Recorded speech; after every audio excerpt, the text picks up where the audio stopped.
Welcome back. I'm the Watch Nerd. On this video, I'm extremely excited. We're going into a very old Omega constellation. This is just incredible. The movement is incredible. This is a Genta design, so this is extremely cool piece.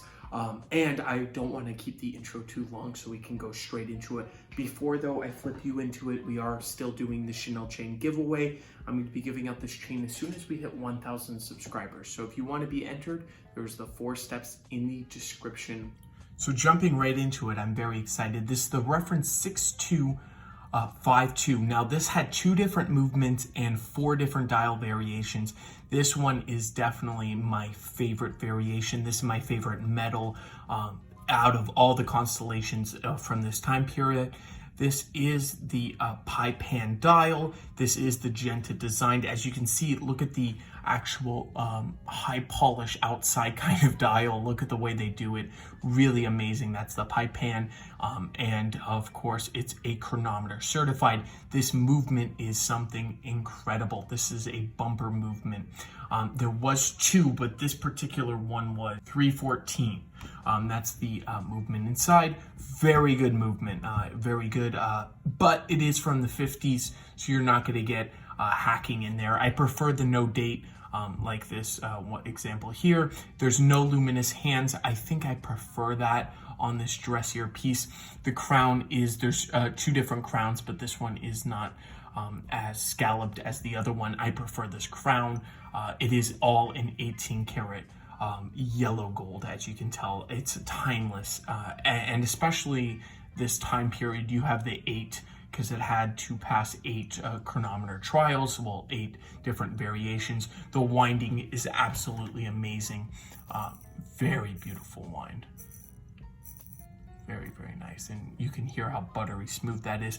It's because there is no full rotor. This is a bumper movement. That means that the movement is in one section, and you can actually feel the movement, the bumper moving while you wear it. You can feel that, and then you also get the benefit of course, hearing that beautiful wind. So it's a double whammy, but at the same time, bumper movements do have a lot more tendency to break over the full rotor, but luckily there's no problems here. This is a beautiful example, and of course a lot of the times, as long as you're not too aggressive with it, it will be fine. This watch is very timeless, as you can see. The dial, yes, there's a lot of text, but of course there is a lot to go into it. So it just says this is how you know it's one of the very first dials, Omega, and then it talks, and it's automatic. Under that, it will be chronometer and then officially certified. That last section is very familiar because Rolex does the same text there, but the top is different. Now, I heard, I don't know, Omega enthusiasts, please do help me here, but I've heard from some online videos and articles, I should say, that's where I really heard this one was, if the indices are not, the in-between indices are not circles, then it is a replaced dial. So I'm not sure about that. I do not know. I think the text is all looking very original, but it could have been replaced by Omega. I don't think this was a refinished dial. I'm almost 99% sure that is not the case there, because the dial is very beautiful, and I don't think somebody can be that precise. I guess they could, but I really don't think so. It is unbelievable, the action on the crown. As you can see here, it is very good. No hacking, but you can kind of back hack it. So I don't mind the no hacking, especially nowadays in a modern era. I always talk about this. You can look at your phone if you need to know that exact time. It's not a chronograph. It's not something that you use really to time. It's nice, of course, though, and it's chronometer certified, which means plus or minus 4 seconds a day. A lot of people get it confused with Rolex, which is plus or minus 2 seconds a day, but that's not what chronometer means. It means plus or minus 4, and that should run, this should run in plus or minus 4, of course, if you have up-to-date service history. Now there is holes, so I'm assuming it's not the very first one. I believe the solid gold ones on the very first constellation were solid on the lugs there, but I'm not 100% sure. The Omega is extremely hard, and that's why I tend to stay with vintage Rolex on this channel, just because you can date them. This one you really can't date.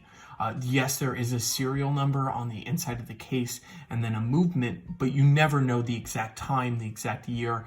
A lot of the time, it's just impossible to tell. Even Omega can't, because the way they archived it, you just can't. There's a lot of ways to get it pretty close, though, through different things, of course, with the watch.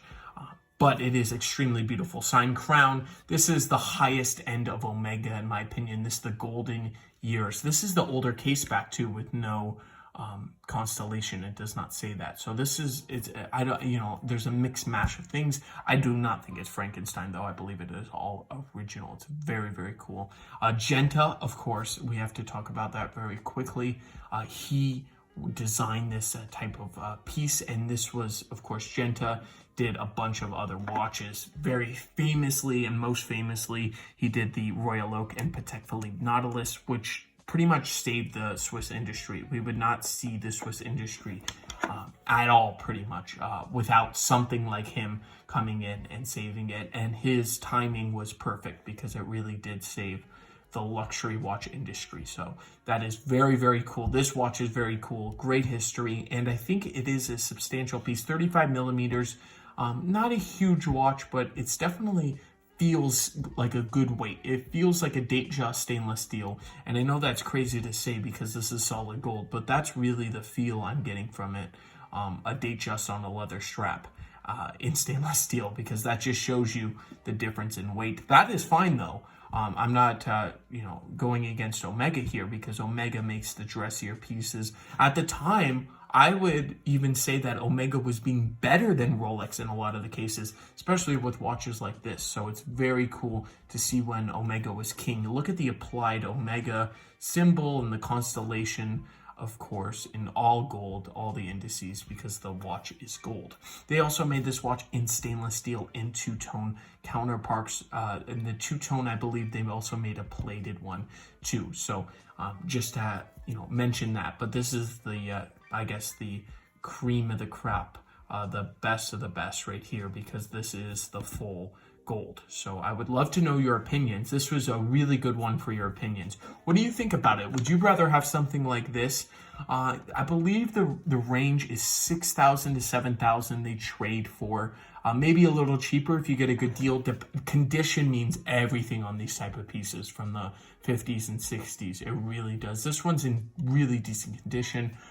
I'm not an expert in Omega. I would call myself maybe an expert in Rolex, but not even that yet, because the watches are crazy, and there's so many little references. I did do my research, though, before posting this video. I wanted to make sure everything is right, because Omega, I know you guys out there are very, very particular. And I like that a lot. So I would love to know all your opinions down in the comments below. What do you think about it? Would you invest in a piece like this? Is it investable?